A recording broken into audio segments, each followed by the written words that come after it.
First off, just want to say thank you to the judges coming out here, donating your time to us, and everybody else who's worked behind the scenes to make this happen. It's a phenomenal opportunity for us. I truly appreciate it. Special thanks to our advisor too, John Ela. He's been a huge help. With that being said, we'll jump right into the presentation. It's be a short video followed by our presentation.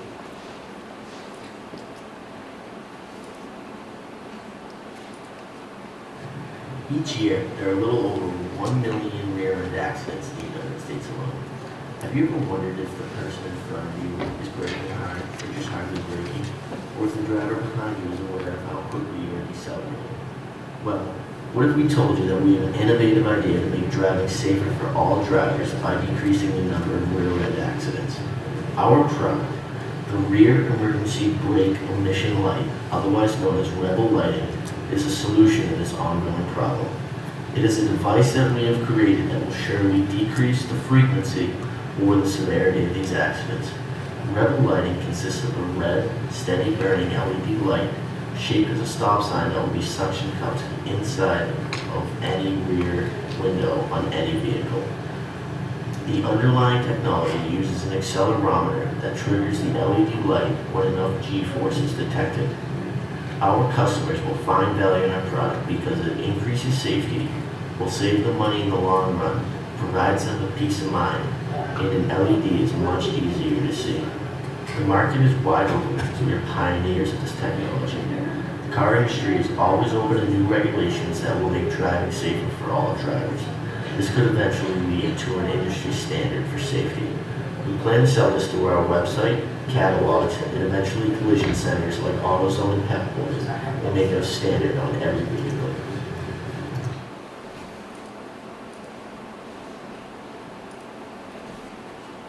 Alright, so as you can tell by the video, the problem that we're trying to tackle is the 1.25 million rear-end accidents in the United States alone. These created unwanted hassles, insurance claims, serious injuries, and even just 2013, there was 114 fatalities in the United States from rear-end accidents. There's about $2.7 billion spent annually on just whiplash injuries alone, just from rear-end accidents. So we come up with the cause of why these rear-end accidents are occurring. First being immediate deceleration. It's very tough to tell how fast the car in front of you is decelerating because the brake lights illuminate the same way whether you're braking hard or you're hardly braking. And then the second reason for this is because of distracted driving. So we came up with a solution that will help minimize the impact of these results. So what did we come up with? We came up with Rebel Lighting, which stands for Rear Emergency Brake Emission Light. So what it is essentially is another light that attaches to the back of your rear window that is suction cupped using an LED light that will sit right here on the back of the window that will only be triggered when somebody slams on their brakes. So this, what separates us apart from the regular brake light system is that every brake light system illuminates the same way. This will be detected by G-forces using an accelerometer to see how hard the person is braking. So this will protect you from the 18-wheeler who's been driving for the last 16 hours and is starting to get the nods. You want to let that person know that you're coming to an immediate stop, and this is the way to do it. So it's designed to increase driver awareness, make roads safer for all, and decrease the amount of rear-end accidents. So I don't know if you want to start passing around. We don't have a working prototype. It's more of a visual to give you guys the concept and the idea of what it is exactly and how it's going to work. So like I said, it's LED lighting in the shape of a stop sign that's suction cupped to the back of any rear window. And it's steady burning. We would love to have made it flashing, but that's illegal by national law, so we have to abide by that. Has to be red. And the thing with using an LED light is the human reaction time is improved. It's scientifically proven that the human brain reacts faster to LED lighting compared to incandescent bulbs that are in the majority of cars. It's in fact, it's by 0.2 seconds, which doesn't sound like much, but traveling at 65 miles per hour equates to 19 feet traveled, which in many cases can be life and death.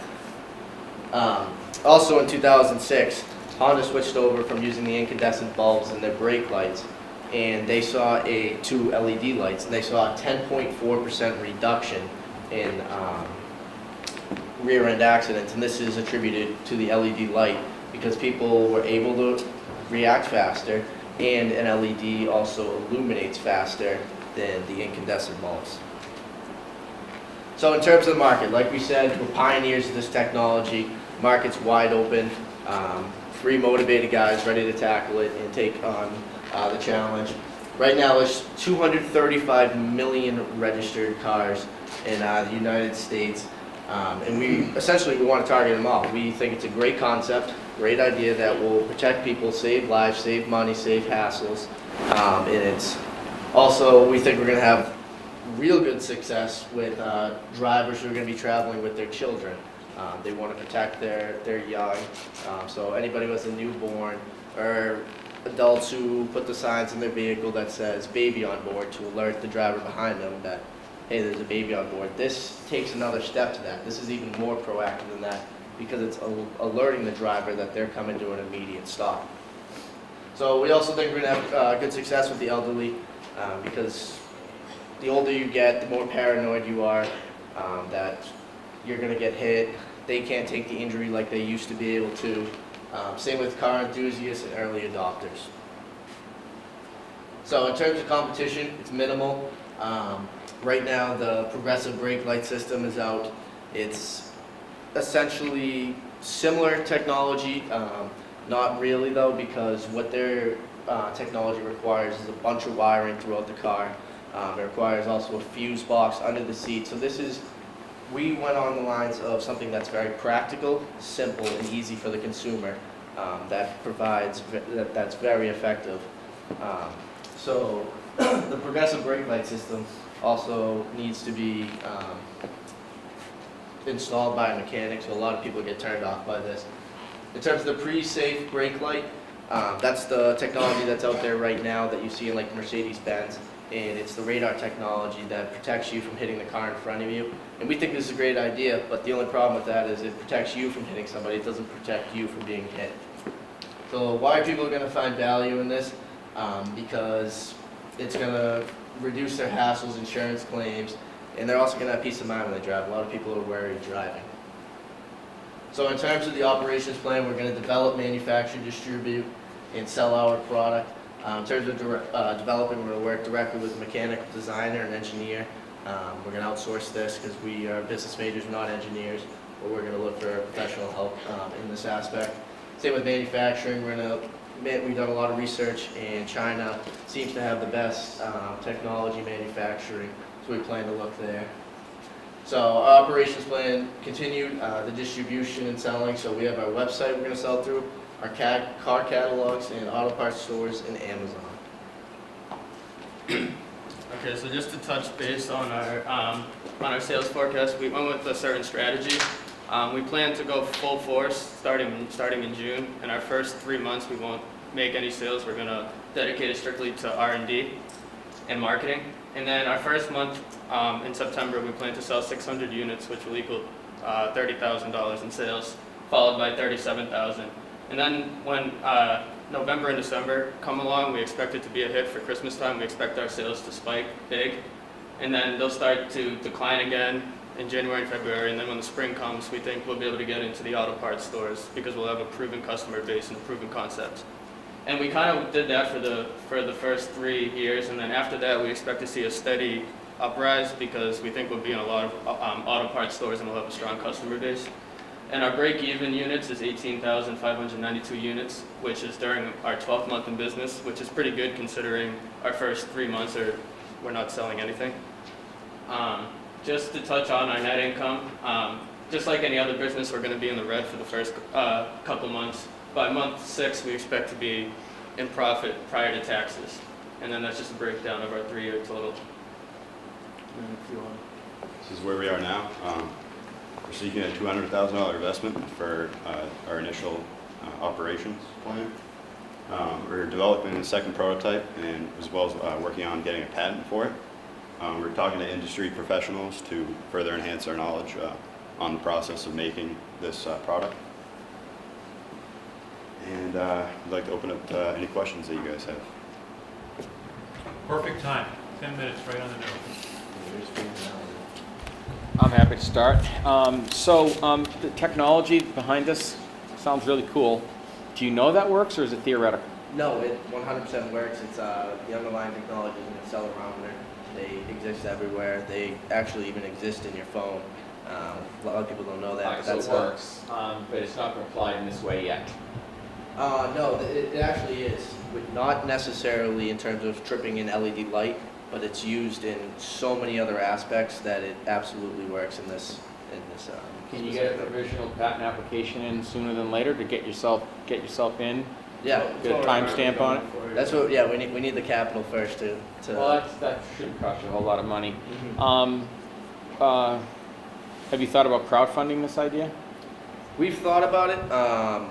Right now, we're actually thinking about family and friends, just to get their initial investment to get us off the ground. I have some family who are actually professionals in the car industry, who are blown away by this idea. He owns a couple car dealerships, and he's looked into selling something similar to this, the one that I talked about. But he was totally discouraged by the wiring system, because then he had to insure it out of his own pocket, whereas this would just be an aftermarket sale. And he was very enthusiastic about this idea. So can I ask about that piece in particular? You mentioned some of the, the frustrations with the other products that are out there, and this would be aftermarket. So how does the user tie in with the accelerometer to make this work? So a mechanic's not required. Yeah. What does actually, that take? It's all going to be in one component.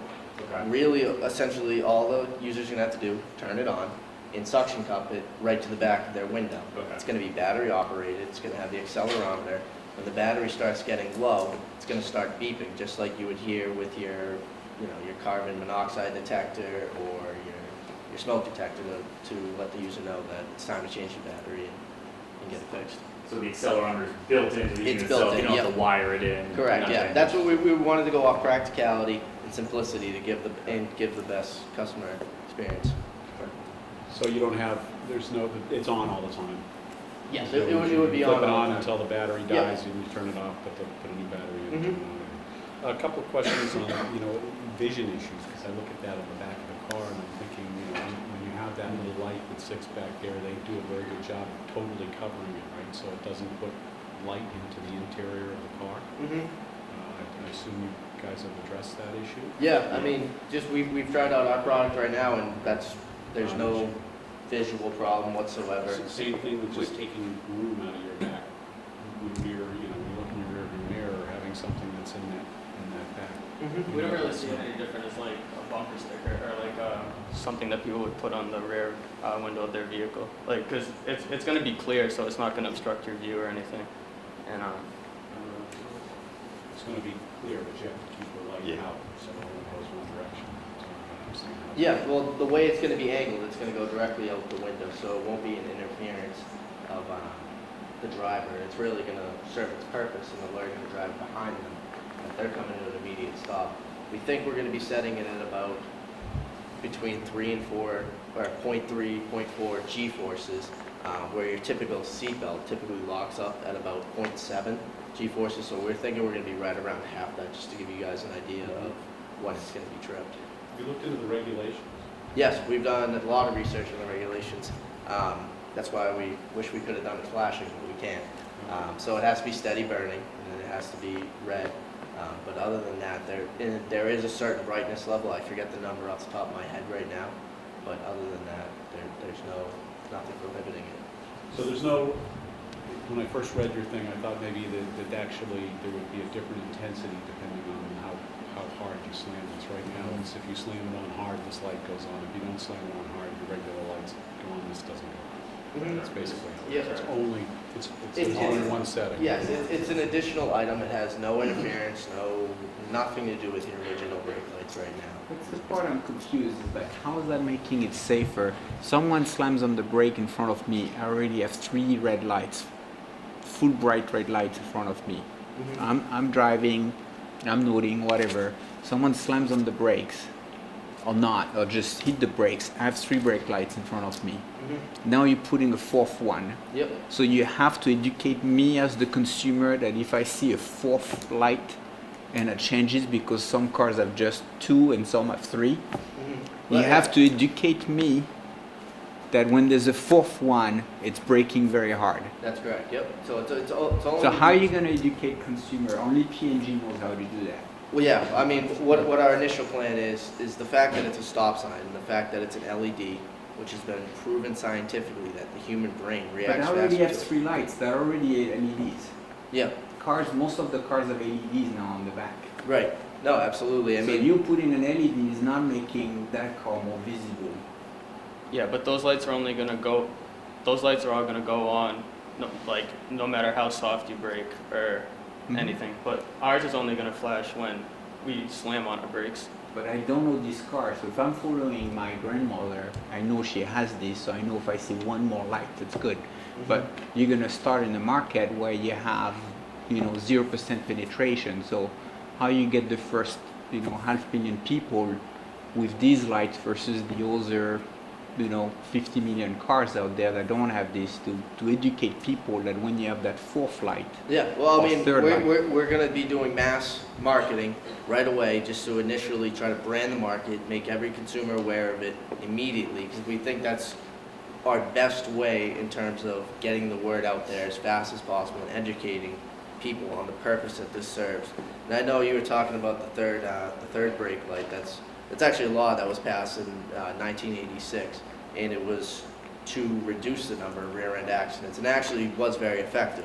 In the first 2 years, it was reduced by 8.4%, which doesn't sound like a lot, but if you're talking 1.25 million accidents, that's a ton. And then over time, it steadied out to about 4.5%. So we plan on having the same exact effectiveness with the Rebel lighting as well, if not more, because it was only triggered when somebody slams on their brakes.